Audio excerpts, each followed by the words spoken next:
Victoria sits at the southern tip of Vancouver Island on Canada's Pacific coast, separated from the mainland by a stretch of open water you can only cross by ferry or plane.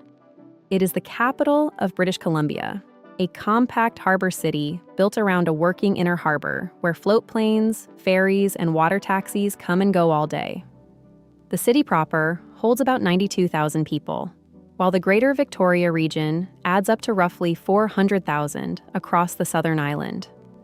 That makes Victoria small by big city standards, but it is dense and concentrated. The city ranks among the most densely populated in all of Canada. The setting is almost entirely at sea level, with a low, walkable downtown that wraps around the harbor and opens onto the Strait of Juan de Fuca. What defines Victoria more than anything is its climate. This is the mildest, driest corner of Canada, with a gentle Mediterranean rhythm you will not find elsewhere in the country. The city leans hard into a garden identity, with hanging flower baskets downtown, manicured parks, and the world-famous Butchart Gardens just up the peninsula. Victoria also carries a visible British colonial history, seen in the stone Legislature, the Grand Empress Hotel, and the afternoon tea tradition that still runs strong. The land here is the traditional territory of the Lekwungen peoples, known today as the Songhees and Esquimalt nations, whose presence predates the colonial city by thousands of years. This is a destination built for travelers who want a relaxed, scenic, walkable trip, heavy on gardens, history, seafood, and time near the water. It suits couples, outdoor-leaning visitors, and anyone drawn to whales, waterfront paths, and a slower pace over big city energy. Now the trade-offs, because Victoria has a few that will shape how you plan and how much you spend. The first is access. There's no bridge to the island, so every visit involves a ferry crossing or a short flight, which adds time and cost to your trip. The second is price. This is British Columbia, one of the more expensive parts of Canada, and summer accommodation in particular climbs quickly. The third is scale. Victoria is charming but small, so travelers who want buzzing nightlife and endless variety can run out of city in a couple of days.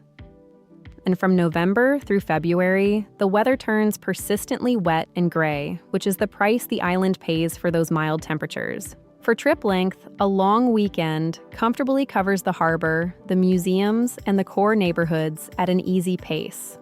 4 to 5 days is the sweet spot, giving you time to add Butchart Gardens, a whale watching tour, and a day trip up island.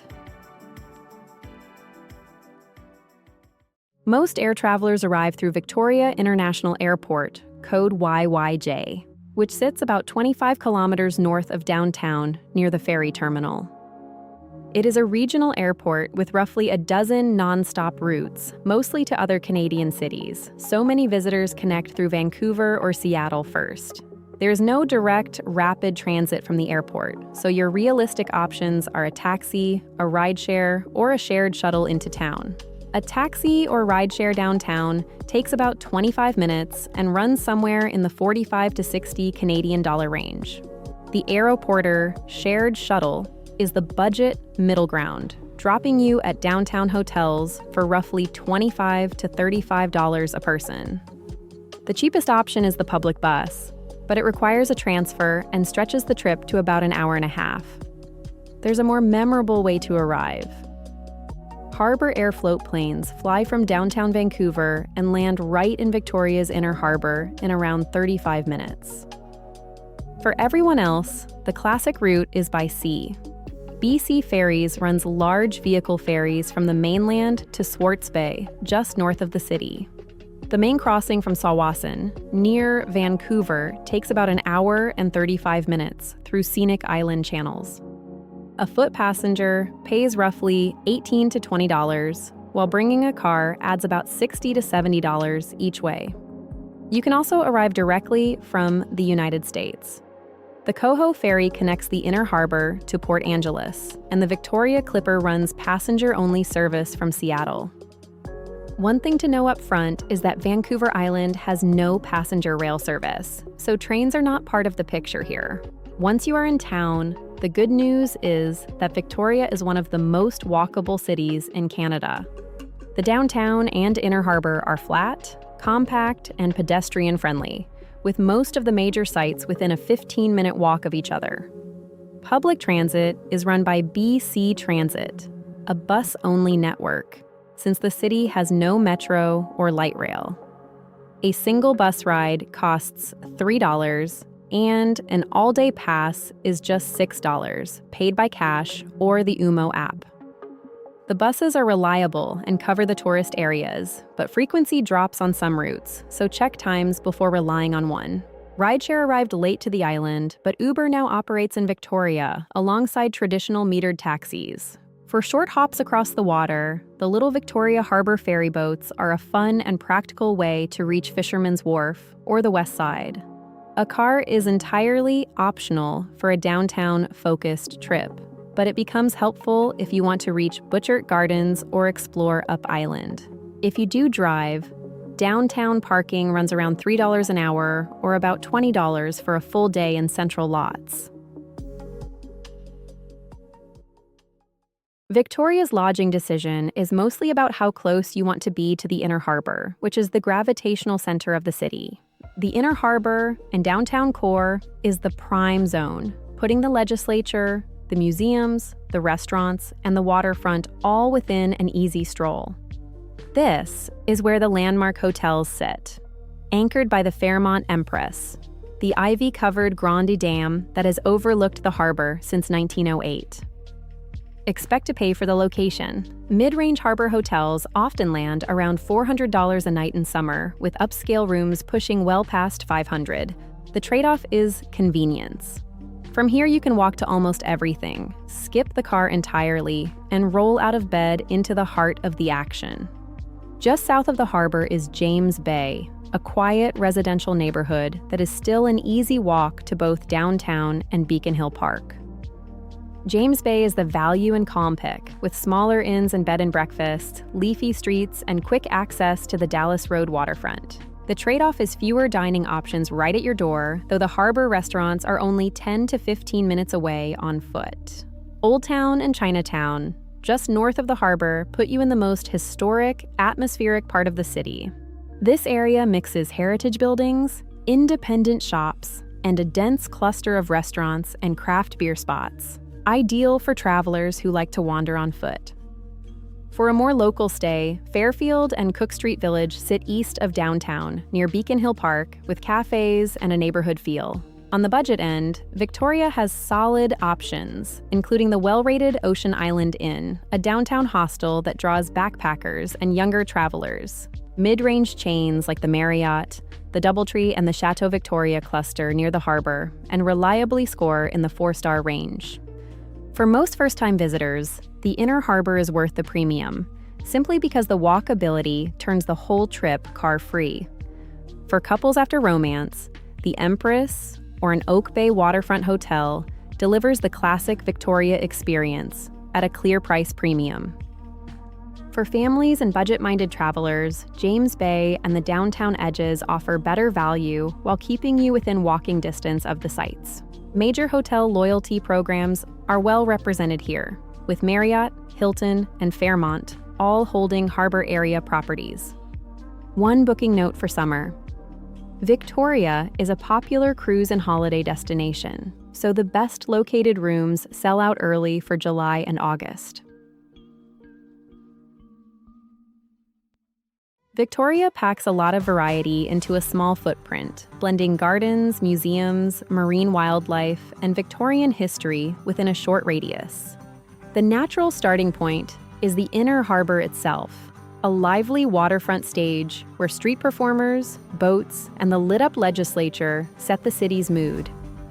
The Parliament buildings, home to the provincial legislature, anchor the harbor and offer free guided tours that walk you through the architecture and history. After dark, the entire legislature is outlined in thousands of lights, making an evening harbor walk one of the simplest pleasures in town. The single most important indoor attraction is the Royal BC Museum, consistently rated among the best museums in Canada. Its galleries cover the natural history of the coast and the cultures of the province's First Peoples. and there is a giant screen IMAX theater on site. Plan on at least half a day here and expect a moderate admission fee that rises when major traveling exhibitions are in town. The attraction that defines Victoria for many visitors is Butchart Gardens, a 55-acre showpiece carved out of an old limestone quarry. It sits about 21 kilometers north of downtown, roughly 30 minutes by car, and it changes character completely with the seasons. Spring brings waves of tulips and cherry blossom, summer adds evening fireworks shows on Saturdays, and winter wraps the grounds in Christmas lights. Closer to the center, Beacon Hill Park is a 200-acre green space that flows from downtown right down to the ocean bluffs. Within the park, you will find the Mile Zero marker, the official western start of the Trans-Canada Highway, plus ponds, gardens, and easy walking paths. Beacon Hill also has a small petting farm, the Children's Farm, which makes it an easy win for families traveling with young kids. For wildlife, whale watching is the signature Victoria experience, with tours heading into the Salish Sea to find resident orcas and humpbacks. Trips typically run about 3 hours, and the prime season stretches from roughly May through October, so book ahead in peak summer. History lovers should make time for Craigdarroch Castle, an opulent 1890s stone mansion built by a coal baron, now restored and open for self-guided tours. Victoria's Chinatown is the oldest in Canada, and threading through it is Fan Tan Alley, often called the narrowest commercial street in the country.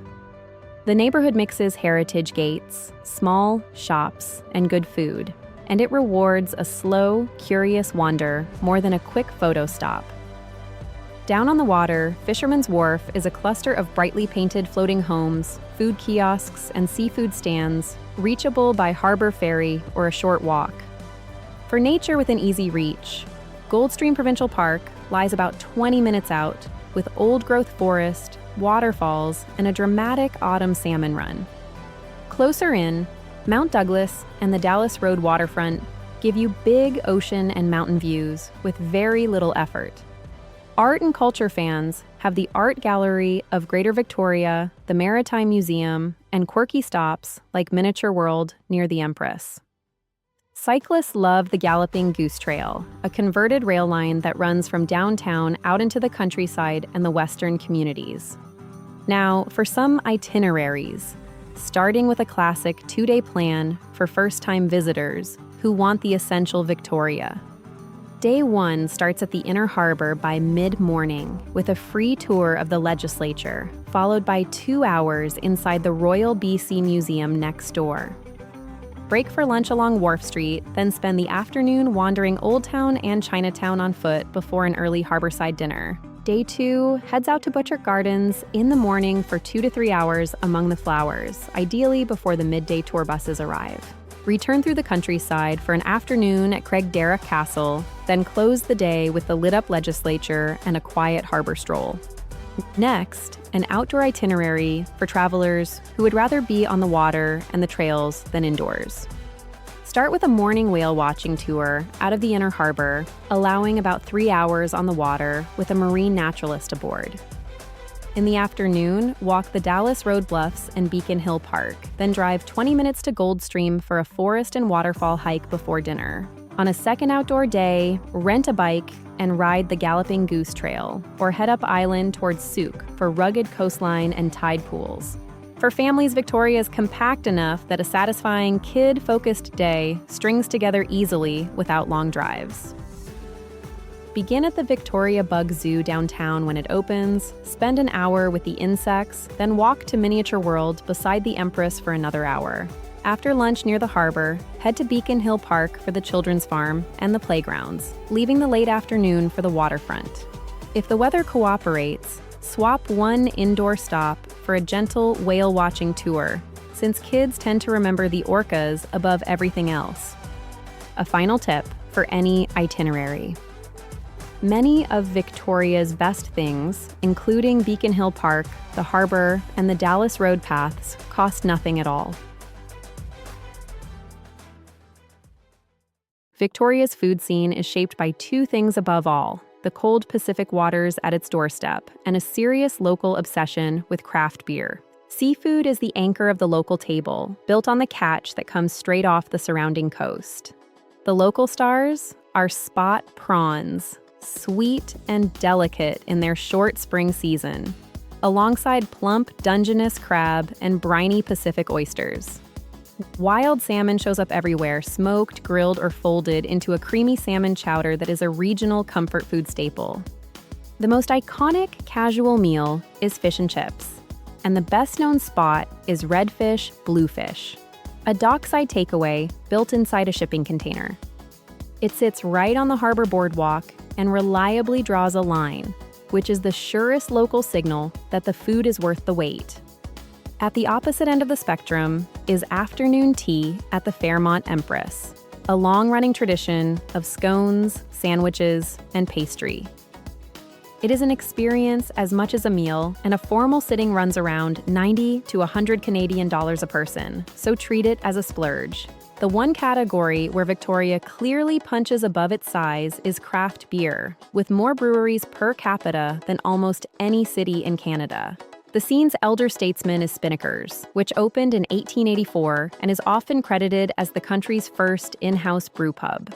You will find tasting rooms and gastropubs clustered through downtown and along the harbor, making a self-guided brewery crawl easy to put together. For sit-down dining, the city has a strong Italian streak, led by the intimate, candlelit Il Terrazzo and the long-running Pagliacci's. The pub tradition runs deep too, with atmospheric spots like the Bard and Banker and the cricket-themed Sticky Wicket pouring local taps. Breakfast and brunch are a local sport, and weekend lines form early at all-day spots like Jam Cafe and the colorful Blue Fox Cafe. Most of the best eating is concentrated downtown, along Government and Wharf Streets, through Old Town and out at Fisherman's Wharf. On price, a casual main runs in the $18 to $25 range, while a mid-tier dinner for two lands around $85 before drinks. A proper splurge dinner with wine climbs past $120, so Victoria sits at the pricier end for a Canadian city its size. For something local to take home, look for Nanaimo bars, the no-bake island dessert, and a bottle from one of the area's craft distilleries.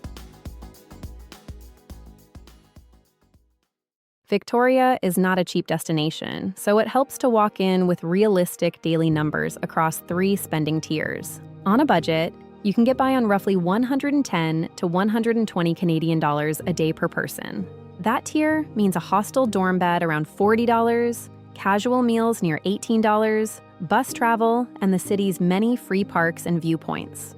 A moderate trip runs closer to $185 a day, which is the realistic middle for most visitors. At that level, you are splitting a mid-range hotel room, eating a sit-down dinner out, and paying for an attraction or two each day. A comfortable trip lands around $285 a day per person, and it climbs from there in peak summer. That tier covers an upscale harbor hotel, fuller restaurant meals, whale-watching tours, and taxis instead of buses. The single biggest swing in your budget is accommodation, which jumps sharply between the quiet season and the July to August peak. Food is the next largest line, with that strong craft beer and seafood scene quietly adding up over a few days. Transport, by contrast, is cheap and easy to control, since a $3 bus fare and a walkable core keep daily movement costs low.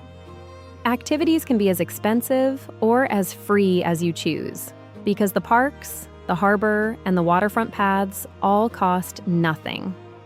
For context, Victoria runs a little cheaper than Vancouver across the board, but it is still firmly above the Canadian average for a small city. If you are watching costs, the biggest lever by far is timing, since shifting to the shoulder season can cut your room rate dramatically. Victoria has the gentlest climate in Canada, but the experience still changes a lot from season to season. Summer is the clear, high season, running roughly from June through September, and it is when the city is at its sunniest and driest. July and August bring average highs around 23 to 25 degrees Celsius, which is about 73 to 77 Fahrenheit, with very little rain. July in particular averages only a handful of wet days and over 400 hours of sunshine, a striking number for Canada. The trade-off in peak summer is crowds and price, as cruise passengers, tour buses, and holiday travelers all converge on the harbor. That makes the shoulder months especially appealing, and May, June, and September are the sweet spot for many travelers. In those windows, the weather stays mild and mostly dry, the gardens are in full color, and both crowds and room rates ease noticeably. Spring is the garden showcase, when Butchart and the city's parks fill with tulips and blossom, and Victoria's famous flower count begins. Winter, from about November through February, is the season to approach with open eyes. The temperatures stay mild for Canada, with highs around 7 to 8 degrees Celsius, or the mid-40s Fahrenheit, and frost is rare. But it is genuinely wet and gray, with December alone averaging more than 20 rainy days and the year's shortest daylight. The upside of winter is atmosphere and value, with the Empress and Butchart Gardens decked out in holiday lights and far lower room rates. The city also runs a busy summer festival calendar worth timing around if live music is your thing. Late June brings both an international jazz festival and a long-running ska and reggae festival to downtown venues. Early August is when locals pack the Inner Harbour for Symphony Splash, a free outdoor concert played from a barge on the water. One seasonal caveat.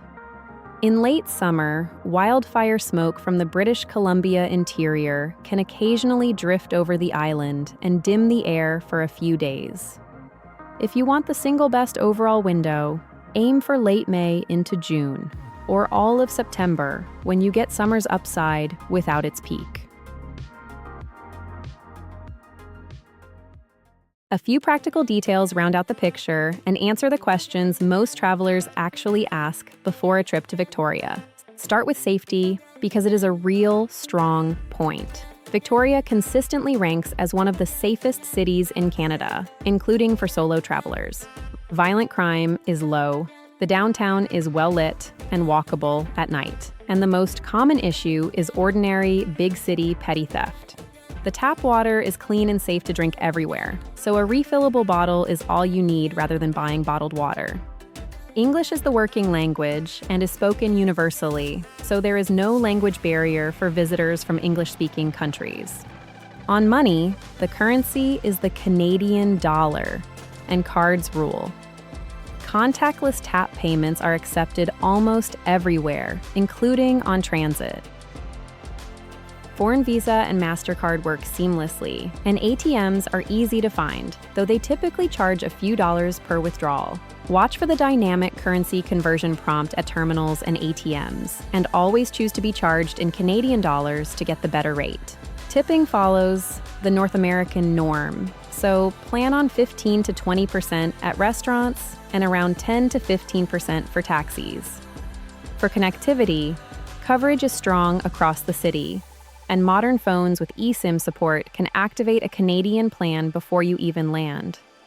A physical prepaid SIM with a month of data runs around $35, with TELUS and Rogers offering the strongest island coverage. Power is the standard North American setup, with 120-volt outlets and the flat two-prong plugs used across the United States and Canada. On entry, most visitors need a valid passport, and visa-exempt travelers arriving by air also need an online ETA before boarding. There is a cash declaration rule as well. Arriving with 10,000 Canadian dollars or more in cash means you must declare it at the border. Culturally, Victoria is polite, casual, and easygoing, and haggling is simply not a thing here, since posted prices are fixed. On the nightlife front, set expectations accordingly. The scene is relaxed and pub-driven, centered on craft beer, and it skews quieter and earlier than a big city. The art scene over-delivers for the city's size, with the Royal BC Museum, the Symphony, and the historic Royal Theatre anchoring it. For shopping, skip the malls and focus on Government Street and Market Square, where local boutiques and the heritage Munro's books stand out. Now, for packing, which in Victoria is really a lesson in layering for a mild but changeable maritime climate. Clothing is the first priority, and the key is flexible layers you can add and shed as the weather shifts through the day. Pack a light waterproof rain shell, a warm sweater or fleece, breathable base layers, and at least one smart casual outfit for a nicer dinner. Even in summer, the evenings near the water turn cool, so a light jacket earns its place in your bag year-round. Footwear matters because this is a walking city built on harbor paths and park trails. Bring comfortable, broken-in walking shoes that can handle a wet sidewalk, plus sandals in summer if you plan on the beaches. A few small pieces of gear make the trip smoother as well. Carry a compact umbrella, a day pack for museum and park days, a refillable water bottle, and a portable charger for long days out. If whale watching is on your list, pack a warm, windproof layer and, if you have them, a small pair of binoculars for the boat. So who is Victoria actually for, once you strip away the postcard image of the harbor? It is a near-perfect fit for couples and romantic getaways, drawn by the gardens, the waterfront hotels, and the slow, scenic pace. It rewards history and garden lovers who get Butchart, Craigdarroch Castle, the oldest Chinatown in Canada, and a walkable heritage downtown. It also suits outdoor-leaning travelers who want whales, forest trails, and ocean paths without giving up good food and a comfortable bed. Food-focused visitors do well here too, especially anyone who pairs a love of fresh seafood with a serious interest in craft beer. Families fit comfortably, since the compact core links the bug zoo, the children's farm, and easy parks without long drives between them. Now the flip side, because Victoria is not the right call for everyone. It is a weak pick for nightlife seekers and party travelers, since the city winds down early and leans toward quiet pubs over clubs. It is a tough fit for tight budgets, because accommodation in particular runs expensive, especially in the summer peak. And anyone who needs the constant energy and choice of a major metro may run through the city's options within a few days. On timing, the answer is clear. Aim for late spring through early fall, with June and September delivering the best balance of weather, value, and calm. The bottom line is that Victoria is one of Canada's most charming small cities, and for the right traveler, it earns its premium price. If you want a relaxed, walkable, scenic island capital with gardens, whales, and history, Victoria delivers it about as well as any city in the country. That's our guide to Victoria, Canada. Everything mentioned is linked in the description below. If you are planning another trip, we have more guides waiting for you. And if you haven't yet, subscribe so you don't miss the next one. Thanks so much for watching.